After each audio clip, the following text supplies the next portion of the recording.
안녕하세요. 오늘은 정말 많은 분들이 공감하실 주제일 텐데요. 바로 두려움입니다. 이 두려움이라는 감정을 어떻게 다룰 수 있을지에 대해 그 유명 강연가 멜 로빈스의 통찰을 중심으로 좀 깊이 파헤쳐 보려고 해요. 네, 반갑습니다. 두려움, 정말 중요하죠. 그렇죠. 뭐 비행기 타는 거 무서워하시는 분도 계시고 아니면 남들 앞에서 발표할 때 심장이 막 터질 것 같은 경험. 또는 좀 중요한 대화를 앞두고 막 불안하고 이런 경험들 청취자 여러분도 한 번쯤은 있으셨을 거예요. 네, 거의 대부분 그렇죠. 사실 피할 수 없는 감정 같아요. 맞아요. 근데 이런 두려움이 때로는 우리를 너무 꽉 붙잡아서 좋은 기회를 놓치게 만들잖아요. 그게 문제인 거죠. 그렇죠. 여행을 망설이게 하거나 하고 싶은 말이 있는데도 못하게 하거나 심지어는 경력에도 영향을 미치고요. 네. 그래서 오늘 이 시간에는 그 두려움의 정체가 대체 뭔지 좀 제대로 이해해 보고요. 그리고 더 나아가서 청취자분들이 이거 진짜 써먹을 수 있겠다 싶은 그런 실질적인 극복 전략을 좀 얻어가시는 게 저희 목표입니다. 네, 아주 흥미로운 여정이 될 것 같습니다. 함께 그 해법을 찾아가 보시죠. 자, 우선 멜 로빈스는요, 그 일부 전문가들이 말하는 두려움은 실제하지 않는다, 환상일 뿐이다, 이런 시각에 정면으로 반박하면서 시작해요.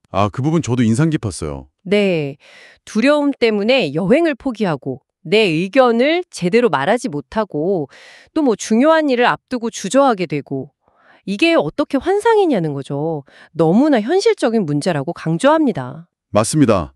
세상을 경험할 기회, 나 자신을 표현할 기회를 그 두려움이라는 감정 때문에 실제로 박탈당하는 거니까요. 이건 현상이 아니죠. 현실이죠. 그렇죠.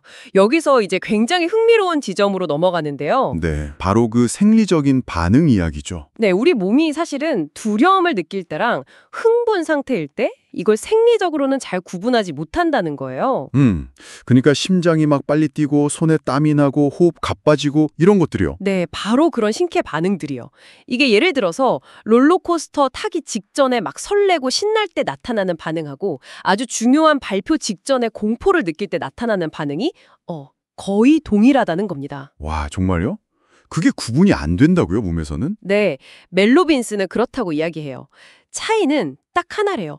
우리 뇌가 그 상황에 어떤 딱지를 붙이느냐, 즉 어떻게 해석하느냐, 거기에 달렸다는 거죠. 그러니까 똑같은 신체 신호인데 뇌가 이거 위험한 상황인데 이렇게 딱지를 붙이면 공포가 되는 거고 반대로 와, 이거 재밌겠는데 신나는데 이렇게 딱지를 붙이면 그게 설렘이나 흥분이 된다. 이런 원리군요. 정확해요. 바로 그거예요. 그러니까 몸은 같은 신호를 계속 보내는데 해석에 따라 감정이 달라진다. 저도 생각해보면 예전에 두려워도 그냥 해봐 라거나 아니면 긍정적으로 생각해봐 이런 조언들 많이 들었거든요. 네네, 많이 하죠. 그런 조언들. 근데 솔직히 말해서 막상 그 두려움이 확 밀려올 때는 정말 속수무책이었던 기억이 나요. 그런 조언들이 왜 실제로는 잘 안 통했던 걸까요? 그게 참 중요한 질문인데요. 멜 로빈스도 바로 그 점을 지적해요. 그 이유는 우리 몸이 이미 생리적으로 각성 상태, 그러니까 좀 비상 모드에 돌입했을 때요. 그때 의지만으로 자, 침착해지자, 긍정적으로 생각하자 이렇게 명령하는 게 거의 불가능하기 때문이라는 거예요. 이미 몸은 막 난리가 났는데 머리로만 컨트롤하려고 하니까 안 되는 거군요. 그렇죠. 비유하자면 막 고속으로 달리는 기차를 맨손으로 멈추려는 거랑 비슷하다고 할까요? 힘든 일이죠. 오히려 연구 결과를 보면 그 두려움 감정을 억지로 누르려고 하거나 무시하려고 애쓰면 그 반동 효과 때문에 두려움이 더 커질 수도 있다고 해요. 어머, 오히려 역효과가 나는군요. 네. 뇌의 그 이성적인 판단을 담당하는 부분이 감정적인 폭풍이 몰아칠 때는 그걸 즉각적으로 잠재우기가 좀 역부족인 경우가 많다는 거죠. 듣고 보니 정말 그러네요. 몸이 이미 막 경고 신호를 보내고 있는데 머리로만 괜찮다고 스스로를 다독이는 건 분명 한계가 있겠어요. 맞습니다.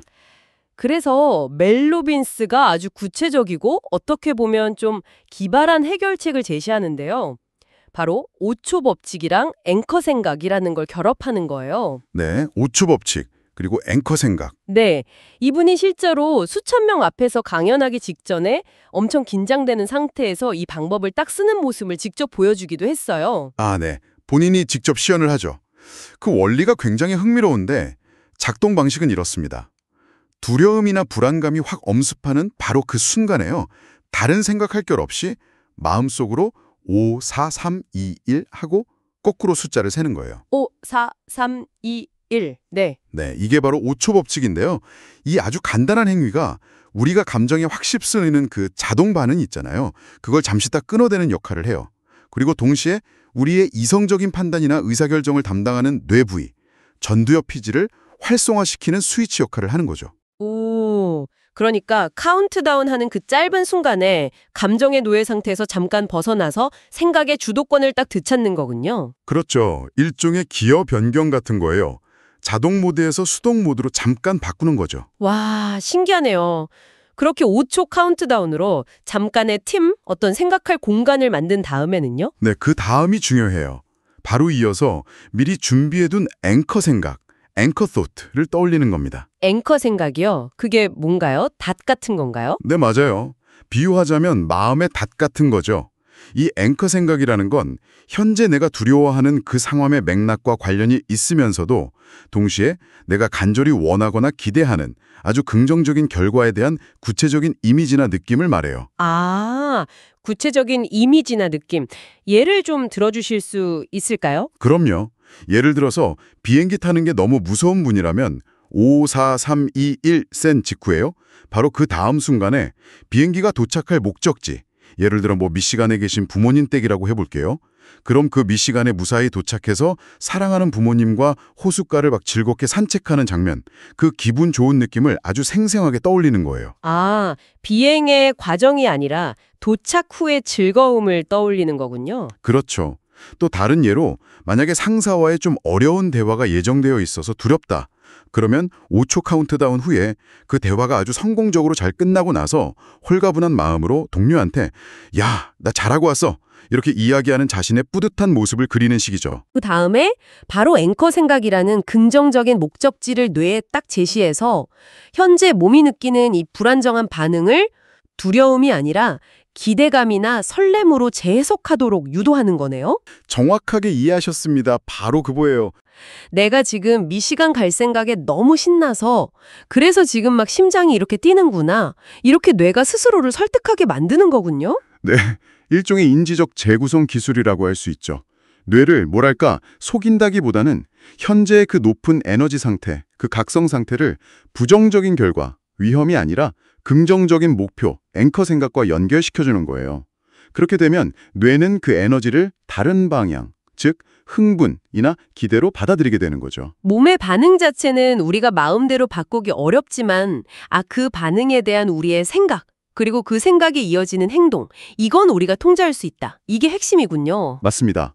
그게 바로 멜 로빈스가 강조하는 핵심 메시지입니다. 생각과 행동은 언제나 우리의 통제 하에있다는 거죠. 그리고 실제로 멜 로빈스는 이런 방법을 통해서 비행공포증을 극복한 사람 이야기, 아니면 발표 불안 때문에 힘들어하던 간호사가 그걸 이겨낸 이야기 등등 정말 많은 실제 사례들을 소개하면서 이 기법의 효과를 보여줍니다. 이야, 정말 많은 분들에게 도움이 될 것 같은데요. 오늘 멜 로빈스의 통찰을 통해서 두려움이라는 감정을 다시 보게 된 것 같아요. 이게 무조건 피하거나 없애야 할 그런 부정적인 대상이 아니라 오히려 그 메커니즘을 잘 이해하면 우리에게 유리한 방향으로 활용할 수도 있겠다. 이런 생각이 드네요. 저도 동감합니다. 두려움과 흥분의 그 생리적 뿌리가 같다는 사실, 이게 정말 중요한 포인트였고요. 그리고 5초 법칙과 앵커 생각이라는 아주 구체적이고 실용적인 도구를 통해서 그 해석을 우리가 바꿀 수 있다는 가능성을 봤다는 게 큰 수확인 것 같습니다. 네, 맞아요. 해석을 바꿀 수 있다.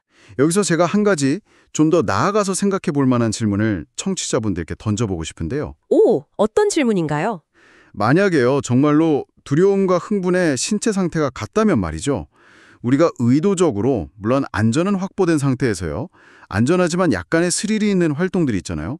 예를 들면 놀이기구를 탄다거나 아니면 번지점프 같은 익스트림 스포츠에 도전해 본다거나 혹은 꼭 그런 게 아니더라도 새로운 기술을 배우는 것처럼 약간의 도전의식을 불러일으키는 활동을 통해서 그 고양된 신체 각성 상태 자체에 좀 익숙해지는 훈련을 해보는 건 어떨까 하는 거죠. 아, 일부러 그 비슷한 상태를 경험해보면서 몸을 좀 단련시킨다, 그런 건가요?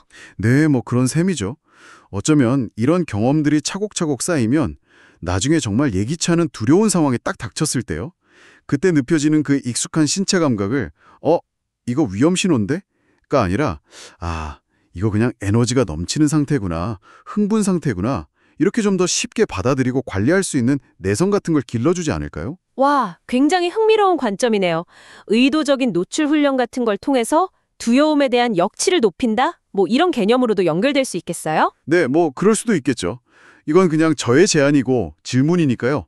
청취자 여러분께서도 한번 나는 어떨까 하고 스스로에게 질문을 던져보시면 또 재미있는 답을 찾으실 수도 있지 않을까 싶습니다. 네, 오늘 두려움 극복에 대한 정말 유용하고 또 신선한 관점 나눠주셔서 감사합니다.